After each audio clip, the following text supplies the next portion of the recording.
Hey everyone, this is Keegan from National Powersports.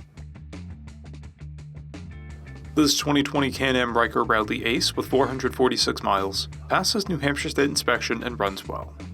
It's been upgraded with a windscreen and a top case. The RYKER is a unique three-wheeled vehicle that stands out even among other trikes with its agility, design, and performance. Powered by an 899cc 3-cylinder engine, the RYKER puts 82 horsepower and 58 foot-pounds of torque through a CVT transmission. It weighs in at 616 pounds and has a 23.5-inch seat height.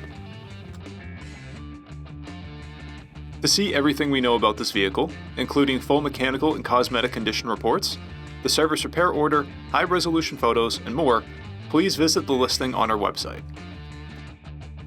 We have also purchased a CycleCheck's Vehicle History Report.